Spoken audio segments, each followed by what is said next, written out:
Herzlich willkommen zur 18. Ausgabe von Rechtsgespräch, dem Podcast über Innovationen im Rechtsmarkt und Zugang zum Recht. Am Mikrofon Kurt Brückmann. Ich freue mich heute auf zwei Gäste, mit denen ich über die Regulierung des Anwaltsberufs spreche. Da ist zunächst Paul Mollerup von der Association of Danish Law Firms. Mit ihm habe ich mich über ein Papier der dänischen Wettbewerbsbehörde unterhalten, das unter anderem mit Blick auf die Deregulierung des Rechtsmarkts in England und Wales die Liberalisierung der Anwaltsregulierung in Dänemark vorschlägt. Weil Dänemark in Sachen Rechtsstaat durchaus Vorbild für uns ist, hat mich besonders interessiert, was hinter diesen Überlegungen steckt und wie die Anwaltschaft sie sieht. Meine zweite Rechtsgesprächspartnerin ist Irene Ovonji-Odida. Sie hat sich als Teil eines UNO-ExpertInnen-Gremiums mit illegalen Finanzströmen beschäftigt und mit den Graubereichen, die das Steuersystem und das System der globalen Finanztransaktionen lässt. Sie spricht darüber, wie illegale und, so ihre Wortwahl, unethische Finanztransaktionen Staaten Mittel vorenthalten, die sie dringend benötigen würden, um Armut zu bekämpfen und mehr soziale Gerechtigkeit herzustellen. Und sie spricht über die Verantwortung, die Anwältinnen und Anwälte in diesen Bereichen haben. Mich hat der Bericht des UNO-FACTI-Panels deswegen interessiert, weil Irene Ovonji-Odida und ihre KollegInnen auch sagen, Selbstverwaltung der Anwaltschaft ist global gesehen gescheitert, weil anwaltliche Selbstverwaltung nicht in der Lage gewesen ist, illegales und unethisches Verhalten effektiv zu unterbinden. Weil ich diese Gedankengänge genau verstehen wollte, habe ich mich sehr ausführlich mit Irene Ovonji-Odida unterhalten. Ich finde, es lohnt sich wirklich, ihr zuzuhören. Mein Lesetipp: Entscheidende Gefühle von Schnädelbach. Ich freue mich, wenn Sie helfen, wenn ihr hilft, dass anderen dieser Podcast in den gängigen Podcast-Playern automatisch vorgeschlagen wird. Das geht ganz einfach, nämlich durch eure Kommentare und vor allem durch eure 5-Sterne-Bewertung in der Apple Podcast-App. So wird das Rechtsgespräch unter den vielen Podcasts noch sichtbarer. Bevor wir einsteigen, kommt jetzt ein Hinweis auf den Sponsor dieses Podcasts, Juris, das Rechtsportal. Juris, das Rechtsportal, bietet als führender Anbieter digitaler Rechtsinformationen umfassenden Zugriff auf juristische Fachliteratur, Gesetze und aktuelle Entscheidungen. Mit Juris arbeiten Sie stets aktuell, rechtssicher und effizient. Jetzt informieren und gratis testen. Unter juris.de. Das war Werbung. Dieses Rechtsgespräch führe ich mit einem Verbandsmanager, der kein Jurist ist, sondern Ökonom. Er ist tätig für eine Anwaltsorganisation mit freiwilliger Mitgliedschaft. Geschaffen wurde diese Organisation interessanterweise aber mindestens indirekt durch die Politik in Dänemark. Als nämlich eine Regierung vor fast 15 Jahren meinte, Kammerpflichtmitgliedschaft mit Selbstverwaltung und einem eigenen Disziplinarsystem einerseits und Vertretung eigener politischer und wirtschaftlicher Interessen andererseits passen irgendwie nicht zusammen. Also wurde in Dänemark die Rechtsanwaltskammer, die heißt Danish Bar and Law Society, in ihren Aufgaben gestutzt oder, wie ich das lieber ausdrücke, ihre Macht wurde eingehegt, wie sich das gehört für die Exekutive, ob sie nun unmittelbar durch eine der Staatsgewalten ausgeübt wird oder indirekt durch eine Kammer. Und die Anwaltschaft in Dänemark hat sich eine freiwillige Interessenvertretung gegeben. Das war 2008. Vorbild war auch der Deutsche Anwaltverein, aber bei der Association of Danish Law Firms gibt es einen Unterschied zum DAV. Dort nämlich sind nicht einzelne Rechtsanwältinnen und Rechtsanwälte Mitglied, sondern Kanzleien. Mein Gast ist Geschäftsführer dieser Association of Danish Law Firms. Welcome, Paul Mollerup. Great to talk to you in this episode of the Rechtsgespräch-Podcast. Thank you very much. Ich habe einen Transparenzhinweis. Paul und ich waren über mehrere Jahre hinweg gemeinsam tätig in und für internationale Anwaltsorganisationen und kennen uns aus dieser Zusammenarbeit gut. Paul, you understand German very well. Was my brief description of your association correct? I think that was a very fine, brief description. Thank you, Kurt. Okay, Paul, I invited you to the Rechtsgespräch-Podcast because of new regulatory developments in Denmark. Before we speak about this, though, can you give my listeners a quick overview over the lawyer profession in Denmark so that we can kind of understand better what we will be discussing later? Sure. Thanks very much, Kurt. So in Denmark, lawyers and the title lawyer is reserved for people who are trained as lawyers and work in the private sector. That means that in Denmark, you're not a lawyer anymore. If you work for the public sector, for government, then you have to hand in your title. So in Denmark, we have a total of 6,000 people who hold the lawyer title. And of those, roughly 25% work outside of the independent law sector, independent law firms, and 25% then work in businesses or banks or insurance companies, trade unions, and so on. So about 4,500 lawyers in the independent legal sector and the rest in the rest of society. And you have a population of roughly 5.5 million people? Yeah, a little more, but that's about right, yes. Also, Denmark, in terms of its justice system, is kind of a role model everywhere. It has always been the number one in the World Justice Project's Rule of Law Index and in many other indices. So for German listeners, it is always an interesting legal profession to look to. Let me ask you one more question in that respect, which might seem unrelated, but maybe it isn't. Denmark is one of the countries in Northern Europe with probably one of the lowest percentage of women in the lawyer profession, only 35%. When you look at Southern Europe, you have 2/3 of the legal profession being women. I have never really found a reason for that. Do you have one? I don't think there is one reason. I think there's a number of them. What we've seen in recent years is that it's far more than 50% of students studying law who are women. It's 60% in Denmark. And in Denmark, you end up with a law degree, and then you can make a decision whether or not to actually become a lawyer, where you have to do your 3 years of articling. We can see that the students that do the articling to become lawyers, that's roughly 50%. First-year lawyers, after they become lawyers, that's still roughly 50% in our industry. So it's not that they don't become lawyers, it's that they don't remain lawyers for the duration of their career. So what we're seeing is that there are more women than men that leave the profession. So it's not that they don't enter, it's that they don't stay. Okay. On the other hand, we see a lot of women becoming judges. We see a lot of women working as in-house lawyers, and we see a lot of women going into government. Okay, very similar, I think, to the German situation. I should definitely talk to a French, Italian, or Spanish colleague to see why the situation there is very different from your and my country. But let's get to the actual topic. A few weeks ago, I read that the Danish Competition Authority has released a study, suggestions about modernizing the framework for the legal profession. Paul, why did they do so? What questions did they ask, and what are their findings? Well, ever since about 2013, even though we had just been through a big review of how the legal sector was regulated, the government decided in general that they wanted to look at all industries where you had any kind of reserved activities or ownership restrictions. Right. And they started moving down the line, pharmacies, surveyors, even plumbers, anybody who had a special authorization or regulation, they started looking at them. And the legal profession was simply standing in line. Now, it became specific in Denmark because the legal profession is not part of, the regulation is not part of the Ministry of Commerce or Industry. The legal profession is regulated by the Ministry of Justice. Okay. So for the first while, from 2014 and onwards, it was in a working group within the Ministry of Justice that was looking at the regulation of the legal sector. Right. But they never came to any conclusions. They were looking long and hard at it, but they never came to any conclusion. That at some point, the Danish Competition Council decided to look at it. And you have to understand, the Competition Council is independent of government, right? Not the Competition Authority. It's an independent Competition Council.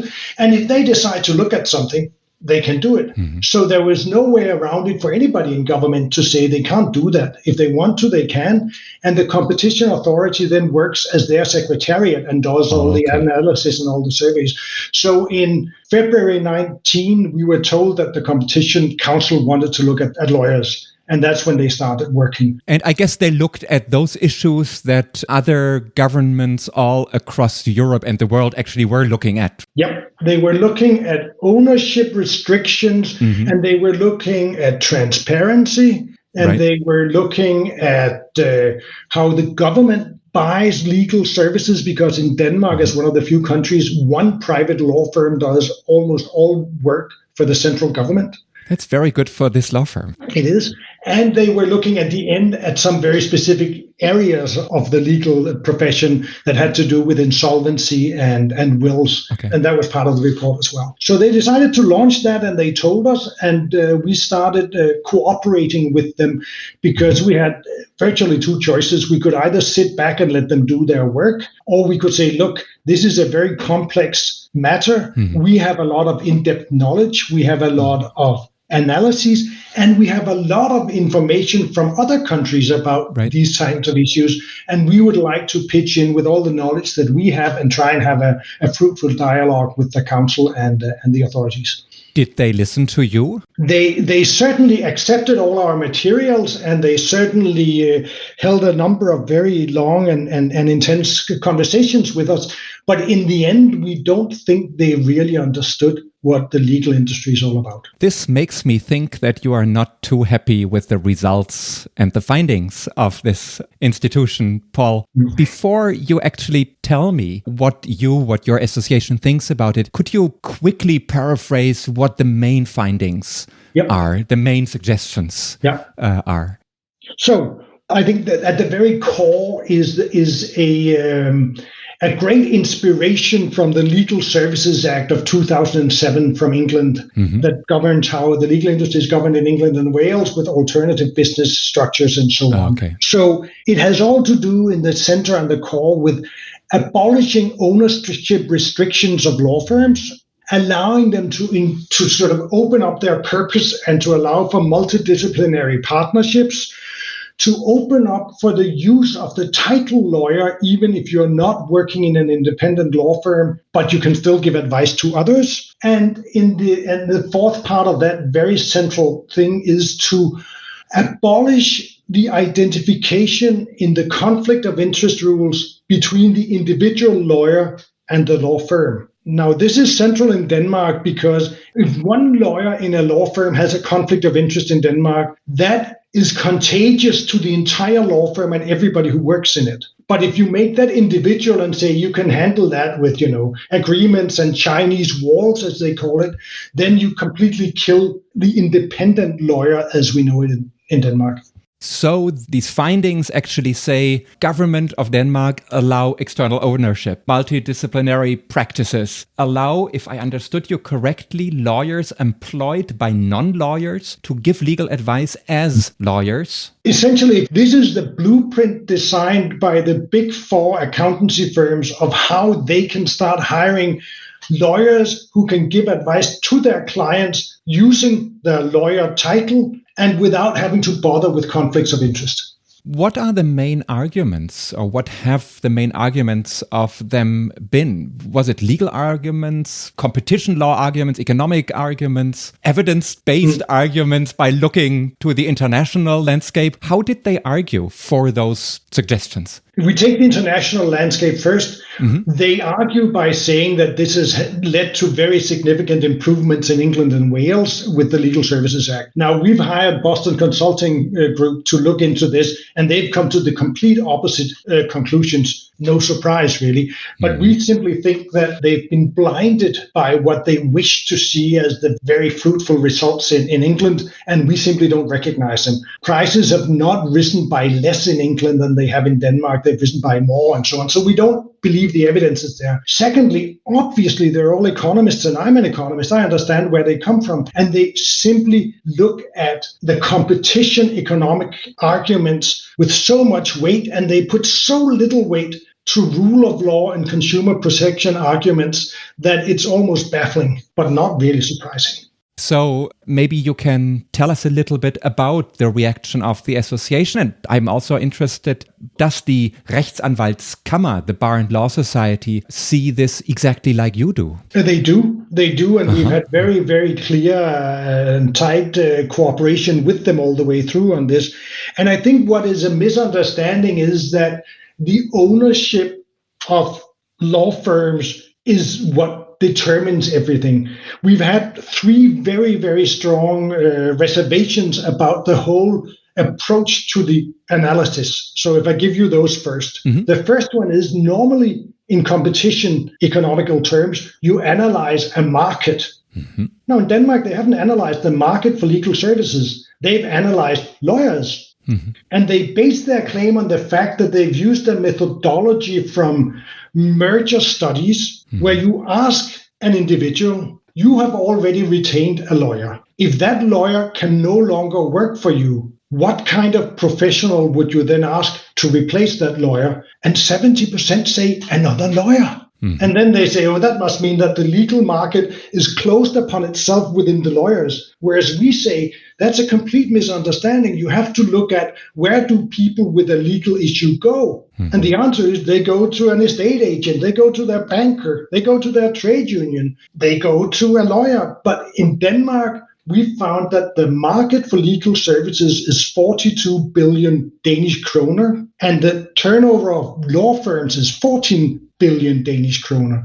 So only a third of the market of legal services is actually covered by lawyers, and yet they have reserved their analysis solely to look at lawyers. Paul, I find that very interesting because when we discuss modernization of regulation, we usually see the argument that it is the legal profession that only looks at the lawyer profession, that is not able to look at the market as a market. Why does your competition council that actually should have internalized to look at markets, why didn't they look at the market as a whole, which you, with very simple numbers, proved is a market which is a lot bigger than just the lawyer's market? Well, obviously, being an economist and they being economists, we disagree on the assumptions.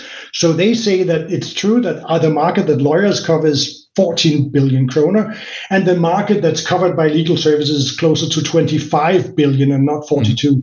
But be that as it may, if you want my answer, they had already decided what they wanted to conclude, and it's a lot easier to prove that if you just focus on lawyers. Okay, that's interesting, but you said you have three main answers, and this was the first one. What are the other ones? The second one is that they say that you can make a distinction between lawyers and legal work that is part of the legal system and providing legal advice. And they say, yes, we agree there should be special protections around legal work that deals within the legal system and the courts. But all the rest of that's just business advice. And we say that is an incredible fallacy, because the whole idea of lawyers being independent has to do with the fact that they have no other interest than yours. And that's not only when you represent them in court. That's also when you buy a house, when you do a merger or an acquisition of a company, when you write a will. The whole idea of independence is suppressed because they don't understand it. Lawyer independence is so crucial to understanding our special role in society.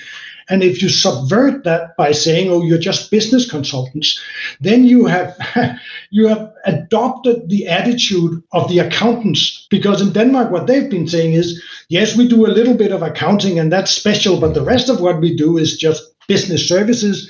And that actually is reflected in the regulation of accountants. There are special rules, there are special disciplinary tribunals, there are special reporting requirements for auditors when they do auditing. But there's nothing when they're business consultants. Now, that's not true for lawyers. Lawyers are covered by legal regulation in their disciplinary proceedings, in their liability insurance, in everything, irrespective of whether they go to court or help somebody buy a house.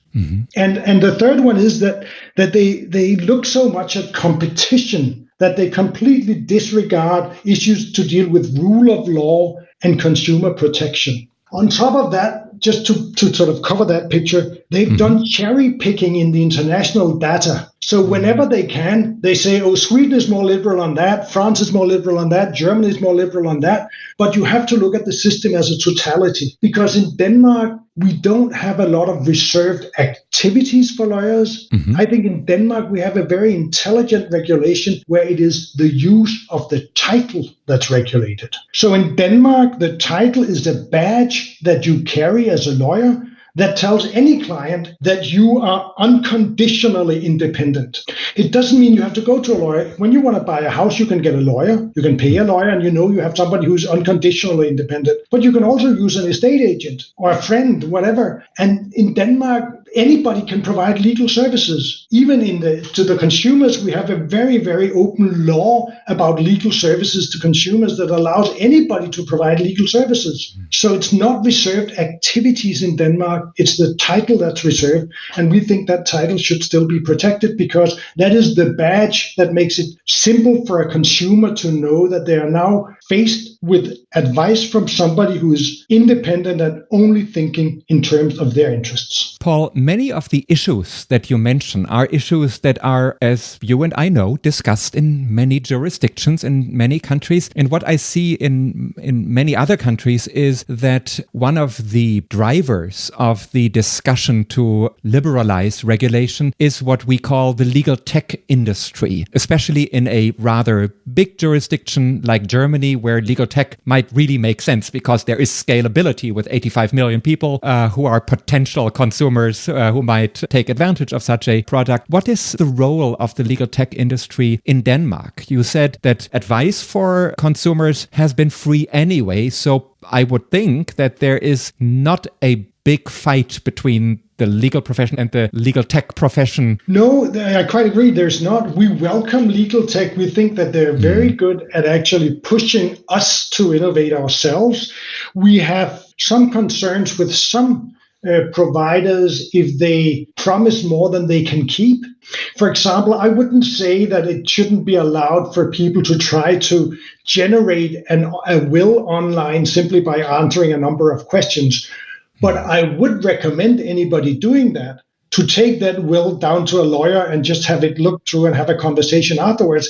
But we would never say that we wouldn't allow it. We actually hosted the first Danish legal tech hackathon in 2017. There are so many ways that legal tech can help consumers and society at large, but there's also so many ways that legal tech can help law firms drive innovation in the way they work internally with all their processes. So we certainly welcome technology. Paul, before we end, I'm curious to know, we've been talking about a report now, and we know that reports sometimes actually become law, sometimes parts of those reports become law. What is your take on that report that you are discussing quite heavily in Denmark right now? Does it have a chance to change the regulatory system in Denmark? Or do you think in 3 years you will look back at this report and say everything is pretty similar to what it was in 2021? I think the report covers 16 recommendations, but if you break them down, there are closer to 60 because they have under recommendations. I would say probably a third of them will be implemented in some way or form, and I think we would welcome that. Some of them are completely no-go. Now, what we're looking at is a report. It's like having, covered one eye and it's only done with competition eye. Now we should cover the competition eye and look at the rule of law and consumer protection eye. And that to us means that this report should now be picked up by the Ministry of Justice and not by the Ministry of Commerce. So what our main hope is now is that to balance out competition and rule of law, the report should now be taken inside in the Ministry of Justice again. It should be worked upon. It should have some of the suggestions implemented because nobody wants this to stay in limbo forever. But make sure rule of law and consumer protection gets its rightful place in the balance with competition. Which brings us to the beginning of our conversation when you said that the Ministry of Justice actually was contemplating doing work on the regulatory system for the lawyer profession, but they didn't really, if I understood you correctly, and so somebody else stepped in. So I think besides the details, my takeaway would be there should be always strong leadership within the justice system and the Ministry of Justice to be in the driver's seat for changes because they know how to do the changes. And I wish you the best for your discussions, and I'm sure we will hear about them on a European scale. And Paul Mollerup, thank you very much for this lively report from Denmark, and thank you for being part of the Rechtsgespräch-Podcast. You're very welcome, and thank you for having me. Dieses Rechtsgespräch führe ich mit einer eminenten Anwaltskollegin aus Uganda. die immer auch über die Mandatsarbeit hinaus rechtspolitisch engagiert gewesen ist. Sie war Geschäftsführerin der Uganda Women Lawyers Association und Vorsitzende des internationalen Vorstands von ActionAid International. Das ist eine der großen humanitären Organisationen, die Hunger und Armut weltweit bekämpfen. Ein weiterer Schwerpunkt ihrer Arbeit war das Engagement gegen illegale Finanztransaktionen und Steuerhinterziehung. Für diese Themen saß sie in vielen bedeutenden internationalen Beratungsgremien, zuletzt in einem UN-Panel zu internationaler finanzieller Rechenschaftspflicht, Transparenz und Integrität, das 2019 geschaffen wurde, um die Agenda 2030 mit ihren globalen Zielen für nachhaltige Entwicklung zu unterstützen. Dieses Panel heißt in englischer Sprache FACTI. Das steht für Financial Accountability, Transparency and Integrity. Und die nachhaltigen Entwicklungsziele heißen auf Englisch Sustainable Development Goals, abgekürzt SDGs. Diese Begriffe werden wir gleich verwenden, wenn wir das Rechtsgespräch auf Englisch führen. Ich spreche mit meinem Gast, weil der FACTI-Abschlussbericht Empfehlungen enthält, die Anwältinnen und Anwälte als Ermöglicher von illegalen Finanztransaktionen beschreiben und das System der Anwaltsaufsicht in Frage stellen. Denn FACTI sagt, ich zitiere, Selbstverwaltung funktioniert nicht. Das hat mich neugierig gemacht. Welcome, Irene Ovonji-Odida. I'm honored to have you as my guest in this episode of the Rechtsgespräch-Podcast. Thank you, Cole. Nice to meet you. And I'm equally honored to be given this opportunity.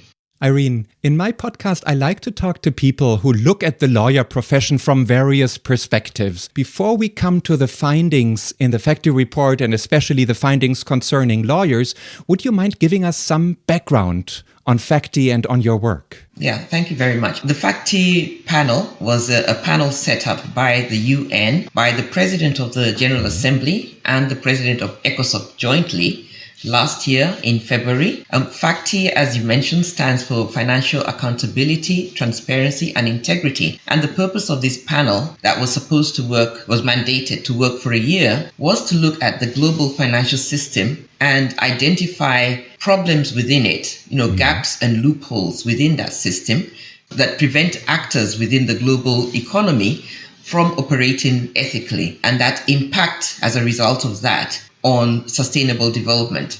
There's certain practices that have been identified over time by different organizations.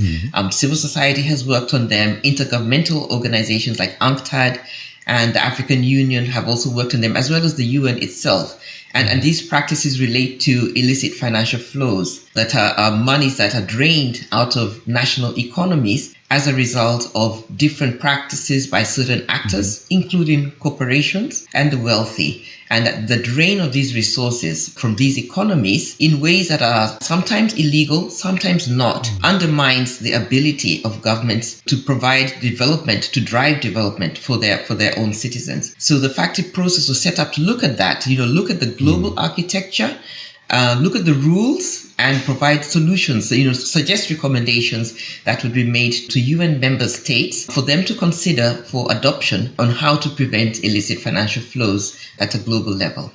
You just mentioned the Sustainable Development Goals. What does your work have to do with those? That is the main focus of our work, is really to see what are the things that prevent development for countries at a national level, at a regional level, and at a global level. What are the practices in the financial system that undermine integrity? And as a result of that, they reduce revenues that then could be used by governments for development. So sustainable development really is looking at the concept of development of citizens, development of societies, development of the planet. There are a range of commitments that the UN members made in 2015 that the target was to achieve them by 2030. And they look at a range of issues, things like inequality, things like food security, things like health, which right now with the COVID pandemic is very much in everybody's minds. Issues like access to education, gender equality, and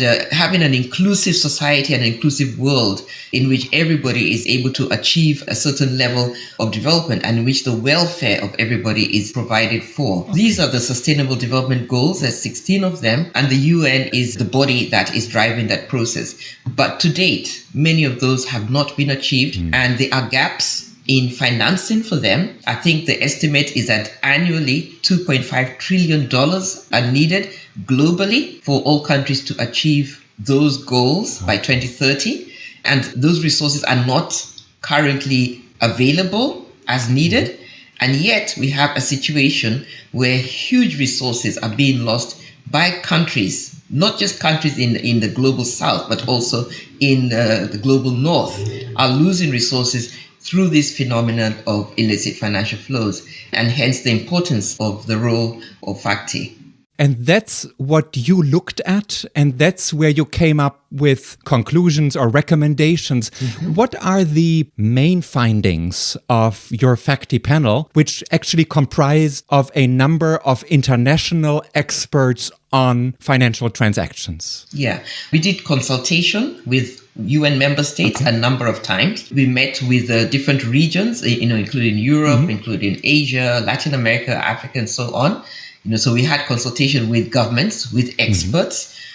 We commissioned some background papers by technical experts on a number of issues, like the global financial architecture, the rules and so on relating to the tax system.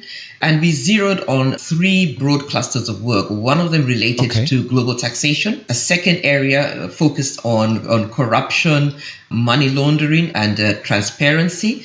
And the third one looked at issues to do with international cooperation and disputes. And out of these, there were very significant findings that we were able to make, drawing on all of this information from experts, from governments, from civil society, from international media, from practitioners in these kind of issues.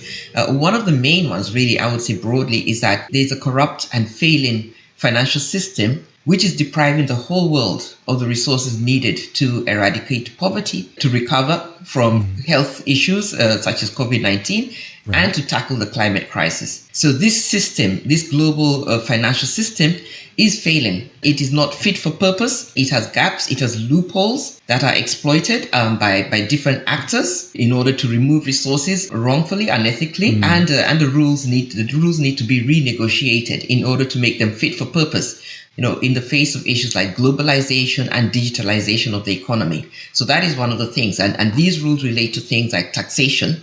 They relate to things like money laundering and settlement of international disputes, between states and investors, for example. Secondly, broadly, I would also say the other thing is that the solutions need to be systematic, but they also need to recognize that these issues are very political because they are vested interests in them. They are issues affecting relations between countries and also the situations in countries, internally within countries. For example, affecting issues like inequality, issues like taxation rates between citizens, between the more wealthy and the majority of society. So the issues are very political, and so they need political leadership for a solution. And finally, the issues are solvable because many of the solutions are actually known. But what is needed is commitment and international cooperation at different levels, at a regional level, but also at a global level, to bring together countries and leaders of countries to find solutions. Thank you. So I understand you looked at those issues on a systemic level to try to find systemic solutions. And if I understood you correctly, you found a broad empirical basis for your findings. What I'm interested in is what's the nature of your recommendations? I'm sure they are more than just non-binding expert opinions. Yes, now that's a very good question. Because this process was set up by the president of the General Assembly, together with the president of ECOSOC, which is the Economic and Social Council of the UN. It's very rare that you have those two leaders within the UN system come together and initiate a process like this. That itself shows how important and fundamental these issues are. So the report that we did in February was presented back to the UN, to the members of the UN, and to those two heads. Now, in the UN system, the president of the General Assembly and the president of ECOSOC are changed annually. At the time when this panel was set up, of 17 of us drawn from across the world, including a member from Germany, a former development minister. It was Heidemarie Wittorek-Zeug. Yes. Right. A very, very knowledgeable and very committed leader. It was quite a group that, though we were independent, we represented a range of experiences and countries. So the report that we presented to the UN is meant to go into the UN system. And what is expected is that the UN members will look at it, and in fact that is also is currently going on, and will consider various processes of the UN that these issues relate to. So issues relating, say, to taxation and the need to reform the global taxation system would be looked at within the context of, say, ECOSOC. Issues that deal directly with, say, illicit financial flows, that currently you have a couple of bodies of the UN, including the UNCTAD. There are some very concrete things that we would like to see the UN do, for example, to initiate a process that brings together member states to look at the rules relating to global taxation and negotiate within the UN space, negotiate new rules relating to international taxation, international corporate taxation. So that is a very specific recommendation that we have. There are other things as well, such as to build transparency and integrity in the financial system, issues that have been called the ABC of tax transparency. Things such as beneficial ownership, ensuring that there's transparency about who owns companies and legal entities that are set up and that are sometimes used as vehicles, to move wealth around the world, or automatic exchange of information between tax authorities on financial information that is subjected to tax. And also country-by-country reporting of accounting information of multinational corporations. Those are some of the specific recommendations that we put in.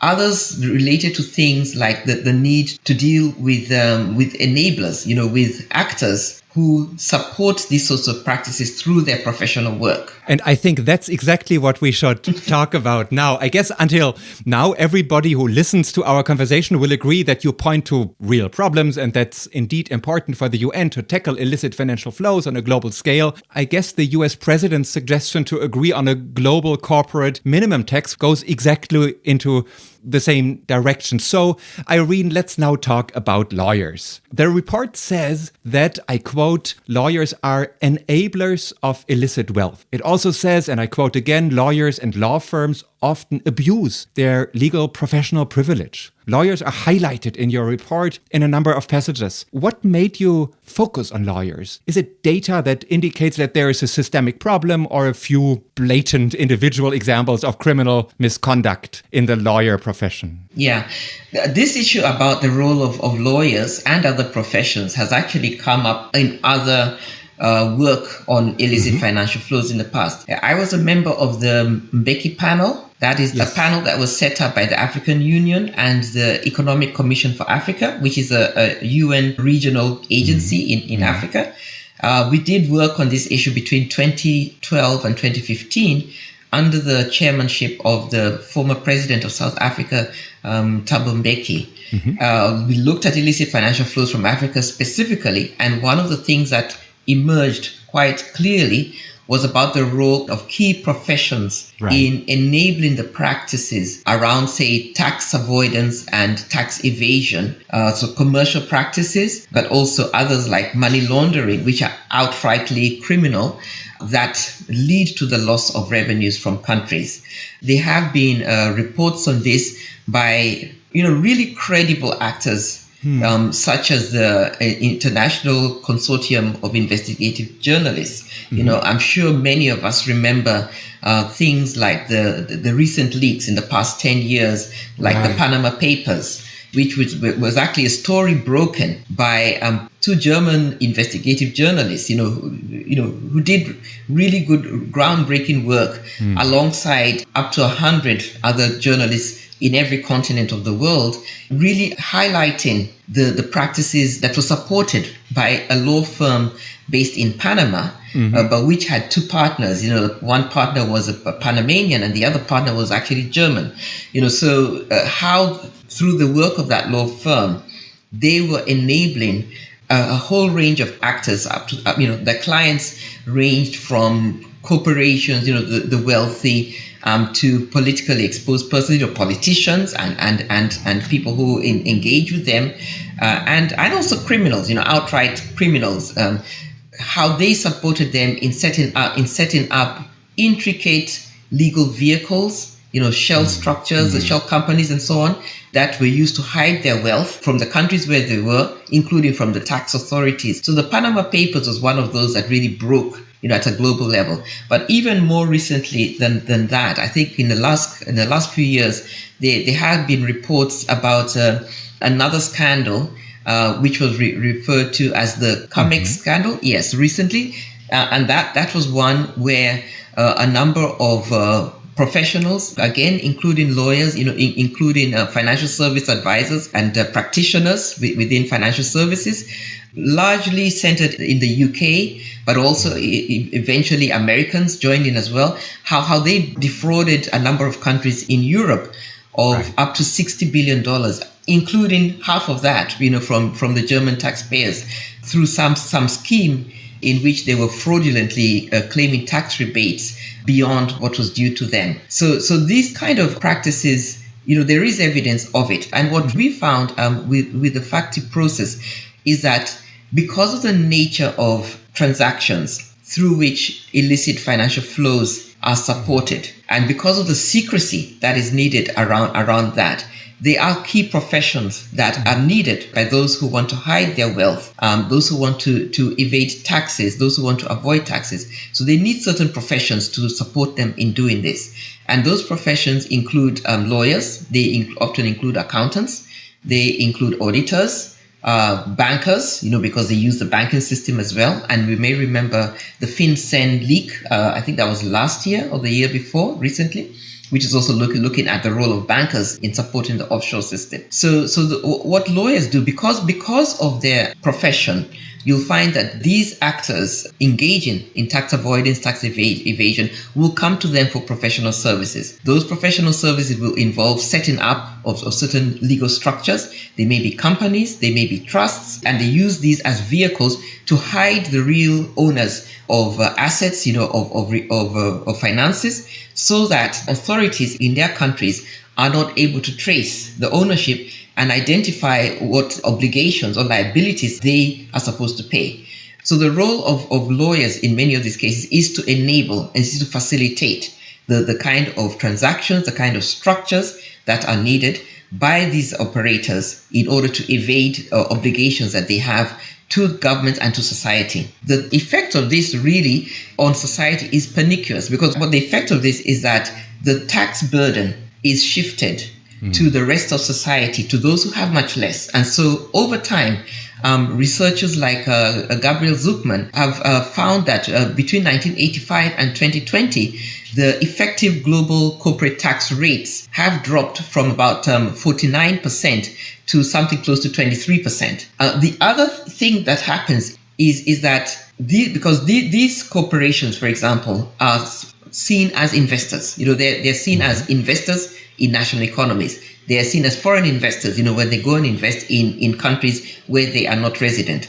So what happens is that governments try to attract investment from them and compete with each other. So they begin to change the rules in their countries, lower tax rates, give tax incentives to these actors for them to come in and set up business activities in their countries. And so that also then tends to create regressive tax systems in which the poorer, the majority of people, the middle class and just ordinary people are the ones who begin to bear the tax burden. And then where we can't, because we have limited resources, where we're not able to meet the full revenue needs of the country, then you have gaps created in the revenues that are collected by governments. And those gaps translate directly into lost programs. You will not have effective social welfare systems or programs for society. You will not have sufficient investment in things like infrastructure.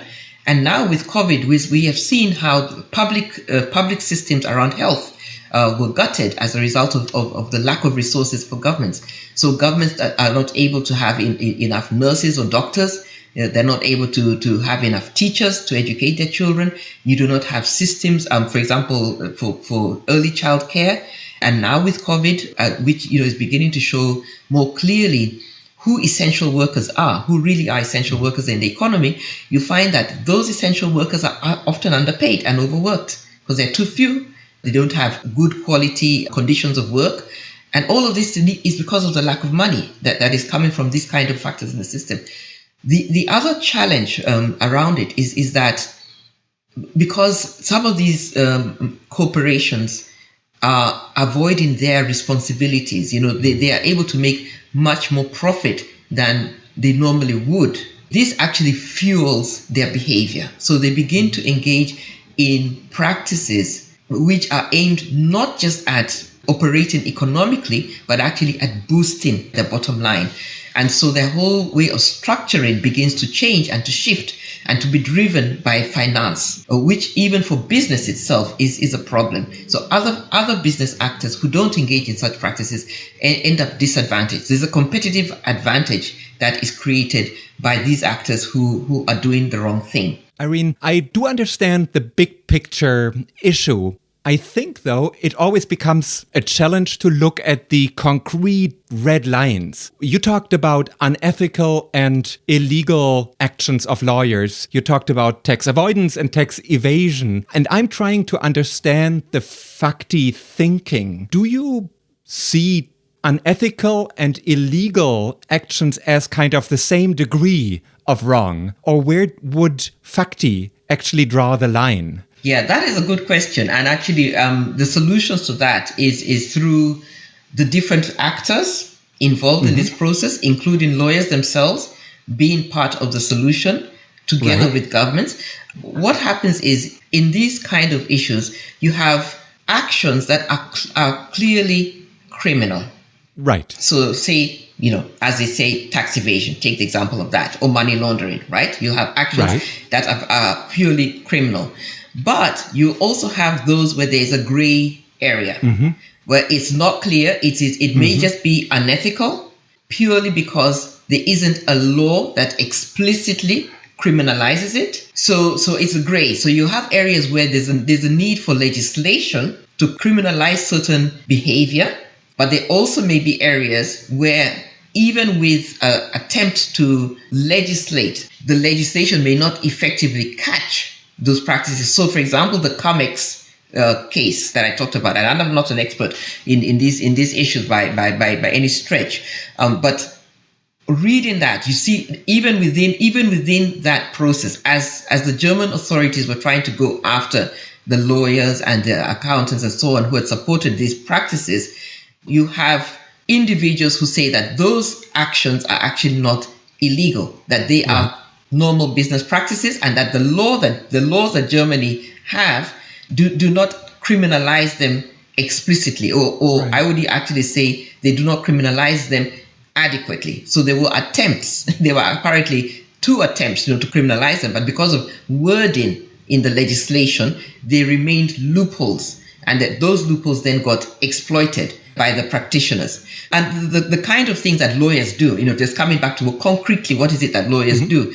They advise, they facilitate, they negotiate. So they're facilitators and negotiators, they're mediators. And their role, obviously, is to look after the interests of their clients in a particular transaction. But they also are obligations that they have beyond clients. So they have an obligation to their clients to get the best deal that they can for the clients.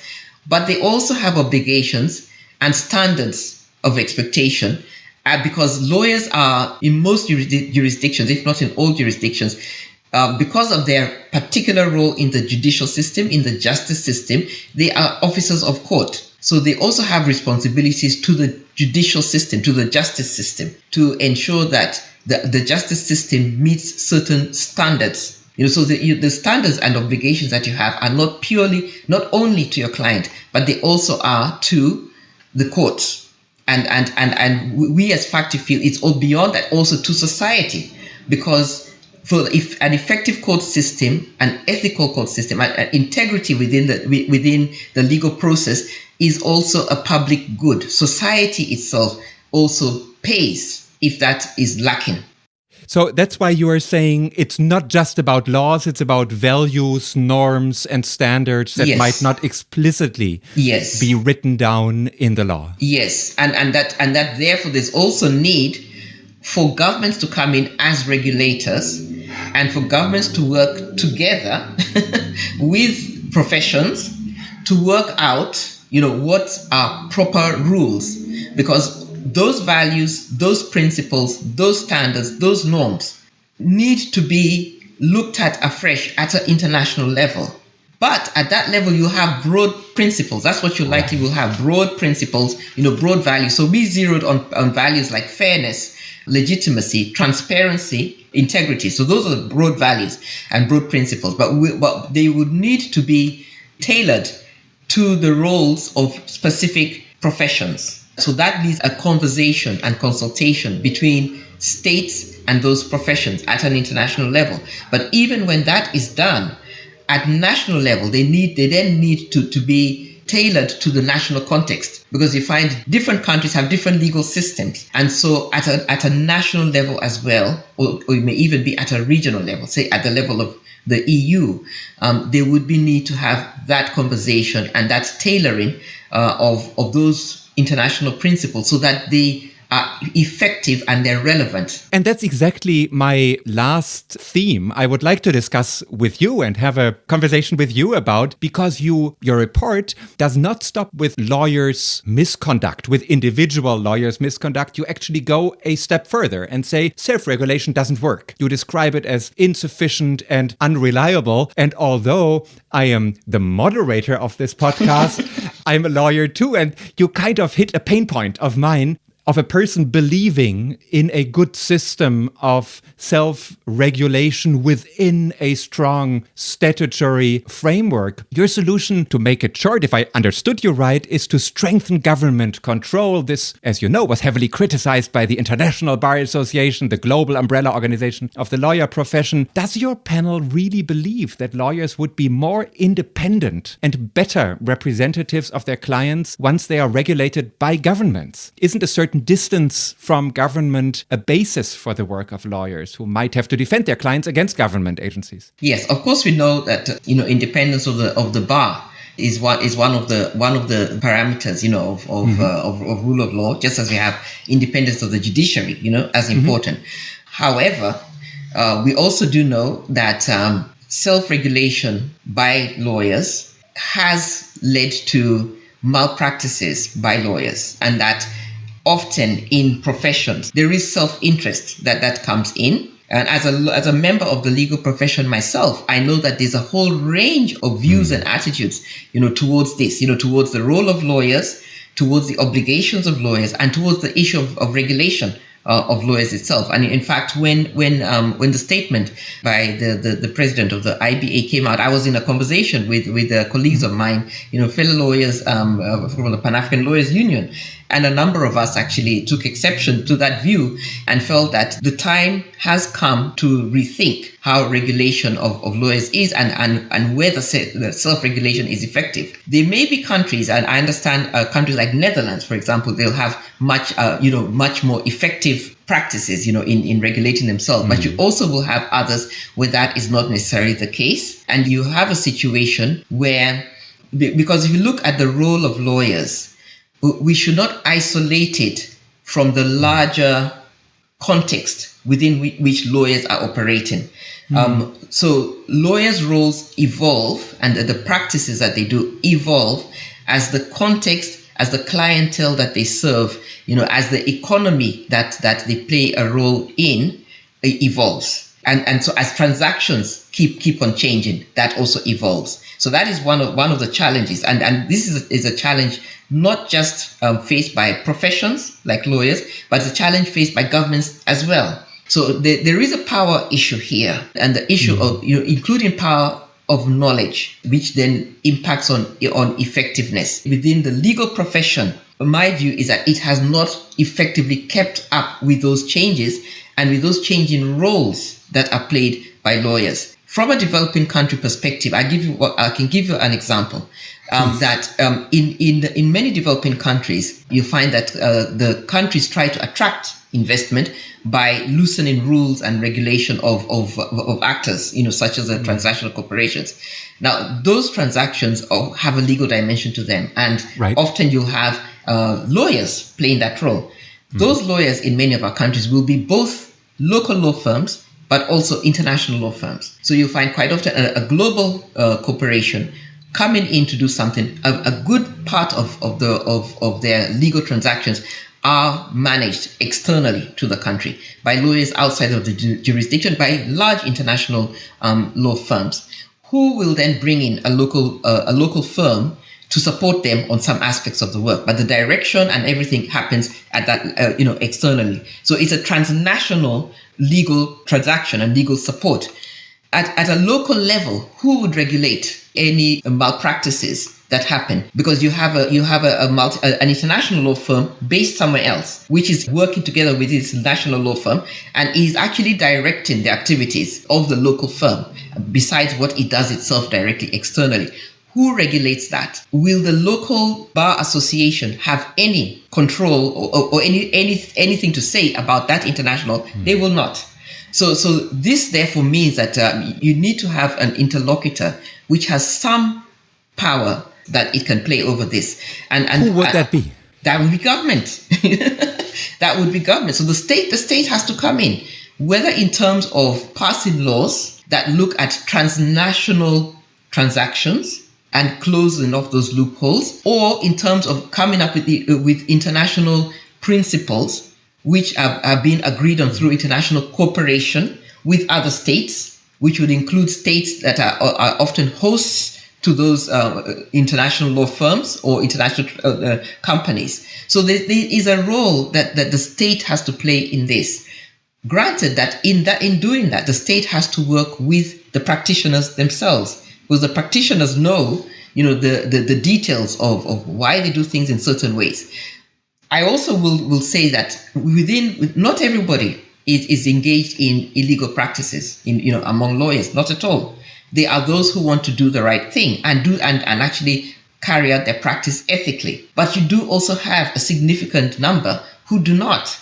And the COMEX scandal recently that I talked about had a number of such practitioners among them, and so you need to have a balance, to find a balance between the right environment for those who want to do the right thing and the sufficient regulation to prevent those who can't. And there have been attempts to do this, even within the OECD or the G20. We're coming up with rules relating to transparency, around beneficial ownership, around country by country reporting, and the obligations of professionals in relation to those rules. So similarly to the kind of obligations against money laundering, against bankers, that sort of thing. So requiring, for example, that you have to know your client.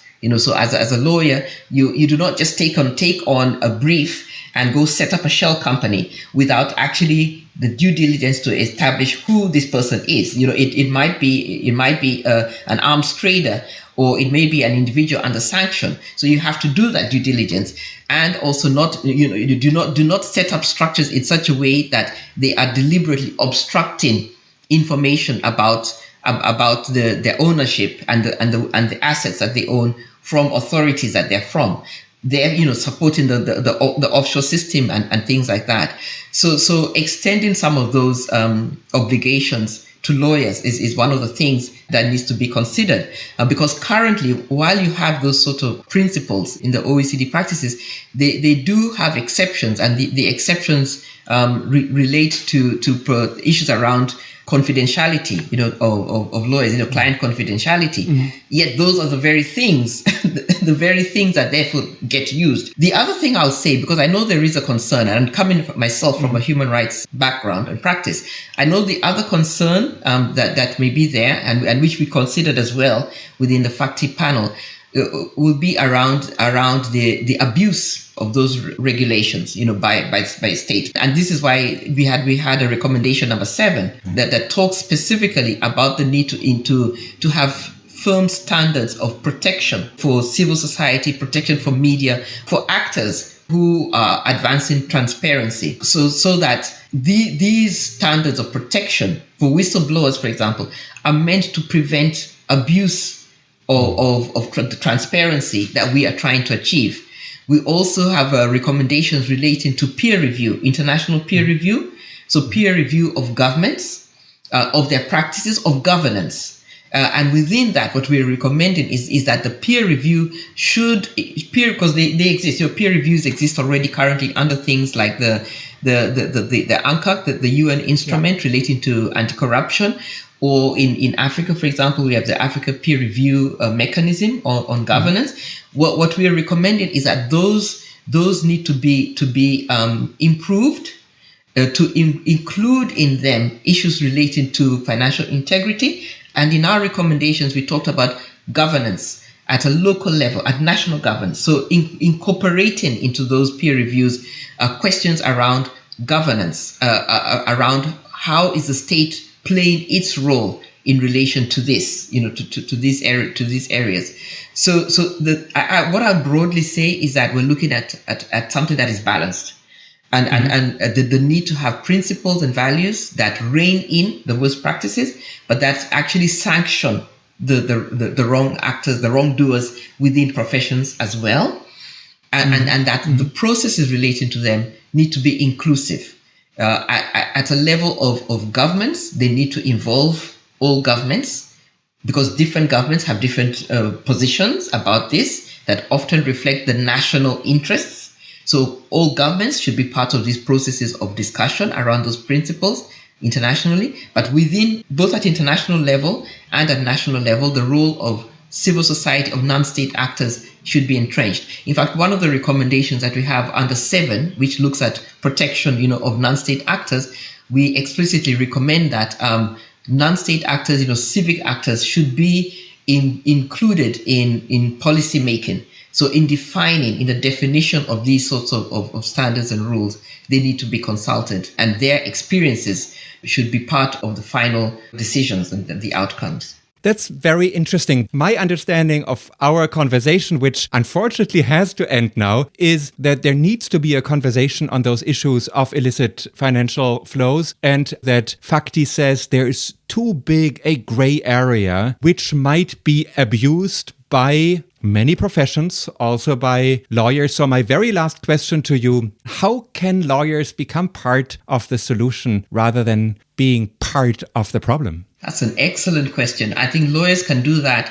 through their associations, by sharing their views, by actually causing their associations to have this conversation and ensuring that they're actively involved in those discussions, and they cause the International Bar Association as well as the National Bar Associations or regional ones like Pan-African lawyers, to engage in this and engage with the UN and with their governments. So to cause a discussion to happen and share their experiences. I think that's really important. And so because as I said before, I know there's a range of views among lawyers, and it would really be important for the associations to ensure that this is a very diverse range of views are all part of the conversation. Irene Ovonji-Odida, I really appreciate your taking the time for this Rechtsgespräch conversation, which was real food for thought. It was a pleasure to talk to you. Thank you very much, and keep up the good work.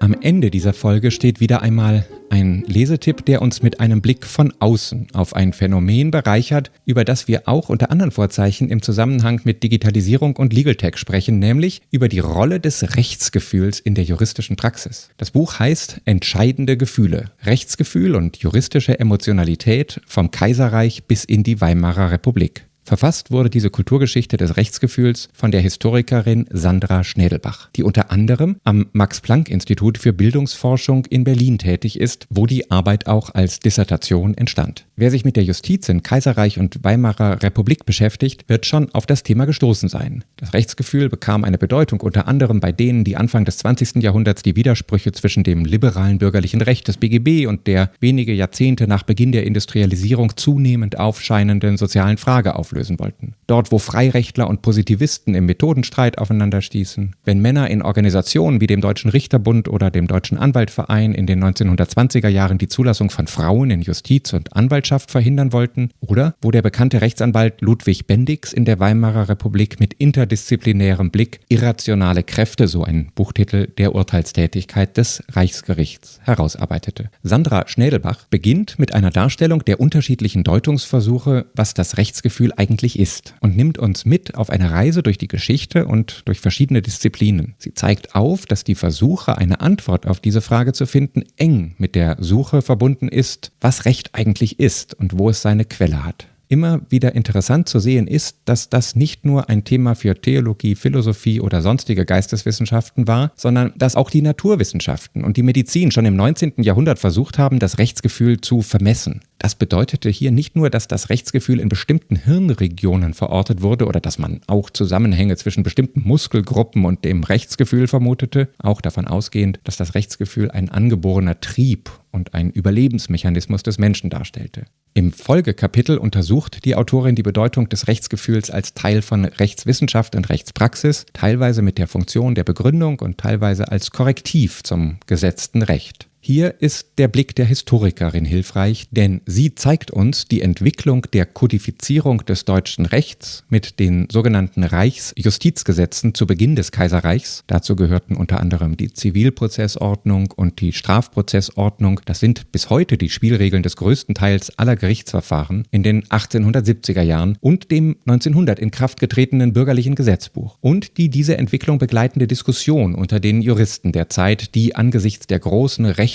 Veränderungen von Unsicherheiten geprägt war. Das leitet ins nächste Kapitel über, in dem Sandra Schnädelbach Richter und Anwälte in ihrer Selbst- und Fremdwahrnehmung beschreibt. Sie nennt das Rechtsgefühl Distinktionsmerkmal der Richter und zeigt, dass es dieser Berufsgruppe einerseits um die Abgrenzung als Juristen von Nichtjuristen ging und andererseits, je erfolgreicher und selbstbewusster die seit 1879 freiberuflichen Rechtsanwälte wurden, um eine Abgrenzung von dieser Profession. Die Beschreibung der in viele Richtungen gehenden Unterlegenheitsgefühle der Richter der Weimarer Republik und der Kompensation durch eine Rhetorik, in der das Rechtsgefühl in vielen Fällen völlig überhöht wurde, ist der Autorin wirklich gelungen. Besonders spannend zu lesen in diesem eigentlich berufssoziologischen Kapitel ist, wenn die Autorin zeigt, dass das Rechtsgefühl als männliche Eigenschaft aufgeladen wurde, weil sich Richter und Anwälte, hier waren sich beide Berufsgruppen einig, so von Frauen abgrenzen wollten, die seit Beginn der Weimarer Republik den Weg in Anwaltschaft und Justiz suchten, ihn aber erst einige Jahre nach Inkrafttreten der Weimarer Reichsverfassung erfolgreich erstritten. Diese Abwehr der männlichen Juristen funktionierte dadurch, dass man, wie gesagt, das Rechtsgefühl zu einem männlichen Attribut machte und damit über die weiblichen Gefühle stellte. Und andererseits, indem man Frauen als körperlich ungeeignet für juristische Berufe darstellte.